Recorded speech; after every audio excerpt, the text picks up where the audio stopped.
Okay guys, just want to show the way I jack up the car. You need a low profile jack to jack stand. You see that board, so you'll play onto the entire part of that body. If you jack it up on the side, it's not as convenient.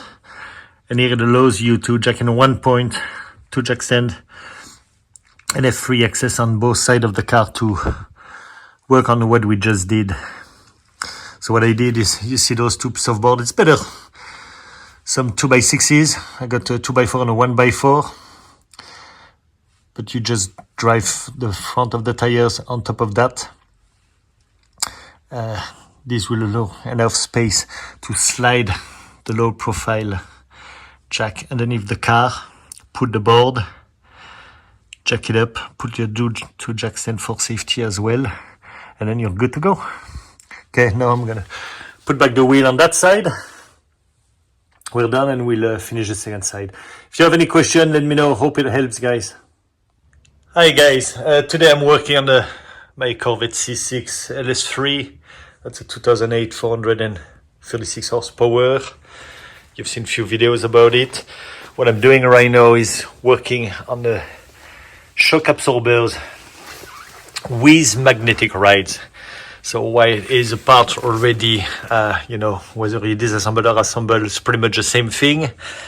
I mistook, actually, when I ordered, they sent me the shock absorbers without the magnetic ride option. So I had to replace that, get that returned. It was quite fun. But anyway, long story short, it's actually not as complicated as it sounds. And I'm sure some of you will notice that I removed the upper A arm on the backside, which will affect the alignment, but I did replace the tire very shortly and a couple of things, so I need to get the alignment done again on it. So very briefly, on the driver's side, you have to remove the coolant tank. You have two screws, one here and one side right here. Just remove them very easily. Just shift that sideways. And then you have access to the top of the shock absorber, on which you have that connection for the magnetic ride.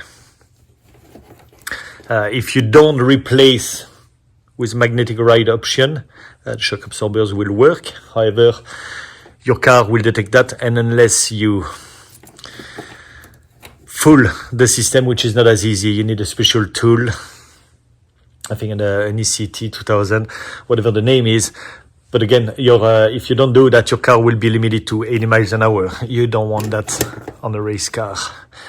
Anyway, you remove, I think on top, it is a 17 millimeter bolt, which you will see right here. The magnetic ride, how to recognize it. You have a little pinhole on top, and that's where it will clip and connect. So 17 on top, you have 14 millimeter on the bottom for two bolts. You'll see the access here.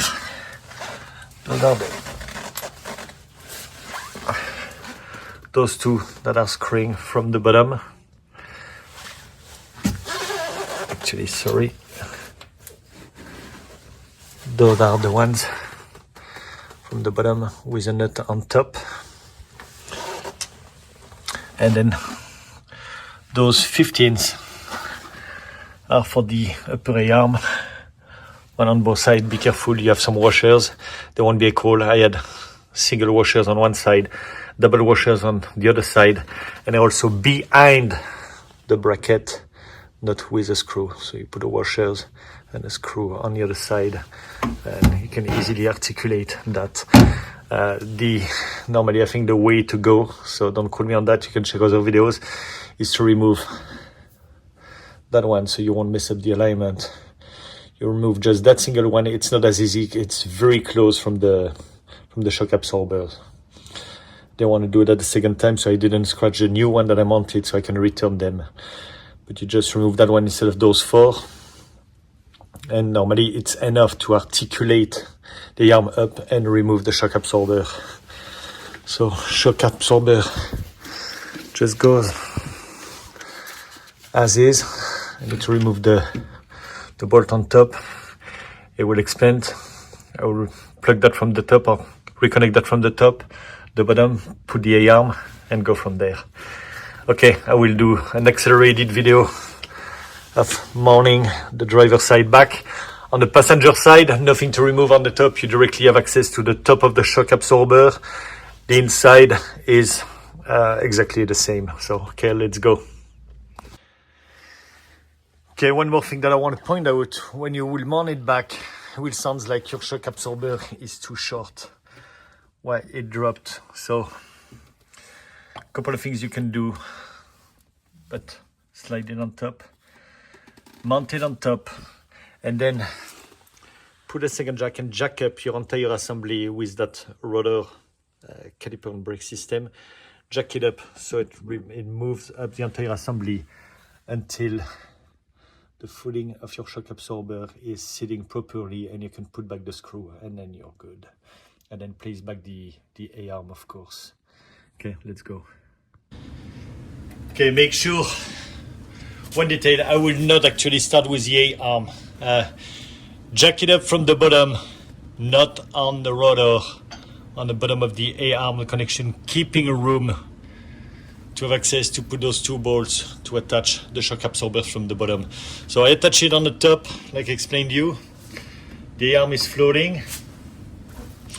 I'm going to put the two screws on the bottom to secure the shock absorber on the bottom, and then I will just articulate manually, put back the top A-arms as such, and attach it.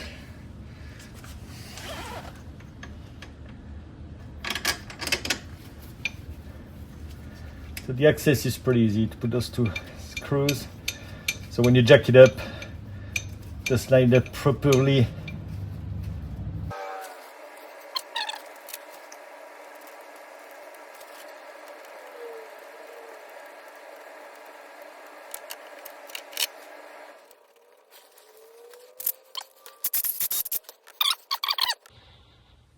Okay guys, hopefully during the editing we'll sort that nice and clean so you guys can have a clear view of what's going on.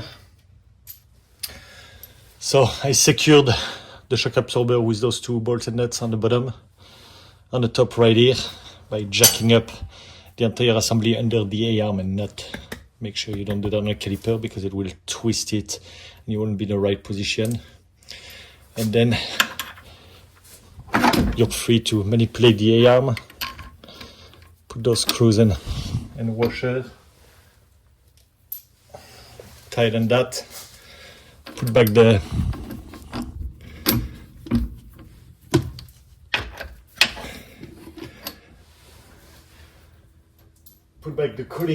coolant tank in place, and we'll clip the connection for the magnetic ride, and then put back the wheel, and you're done on that side, and you go to the second side.